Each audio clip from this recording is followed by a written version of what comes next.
This channel does not promote any violent, harmful, or illegal activities. All content provided by this channel is meant for an educational purpose only. নদিয়ার Shantipur Phulia township পঞ্চায়েতে BJP panchayat সদস্য ডোনা বসাকের সই নকল করে কোটি টাকার জমির পাট্টা বিক্রির অভিযোগ উঠেছে তৃণমূল পঞ্চায়েত সদস্য বিলাস রায়ের বিরুদ্ধে। অভিযুক্তের গ্রেপ্তারের দাবিতে রবিবার থানার সামনে অবস্থান বিক্ষোভে সামিল হন বিজেপি কর্মীরা।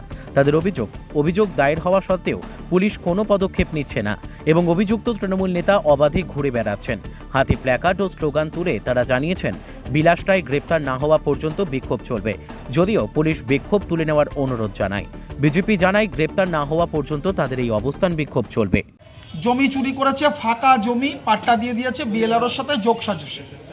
প্রায় 1 কোটি টাকার সম্পত্তি, সরকারি সম্পত্তি বিক্রি করেছে এবং এই ব্যাপারে আমাদের ওখানকার যিনি পঞ্চায়েত সদস্য ডোনা বসাকের সই জাল করেছে এবং জাল করে এই কাজটা বিলাস রায় করেছে এবং সে ভিডিওতে স্বীকারও করেছে, সে মিডিয়াতে স্বীকার করেছে। আমাদের বক্তব্য অবিলম্বে বিলাস রায়কে গ্রেপ্তার করতে হবে। সকলে সব জায়গায় এসডিও থেকে শুরু করে এসডিএলআর সব জায়গায় চিঠি করেছি, এফআইআর কপি সমেত নিয়ে চিঠি করেছি, এখনো পর্যন্ত কোনো স্টেপ নেই। এখন সে কোথায়? সে ঘুরে বেড়াচ্ছে যেখানে ইচ্ছে।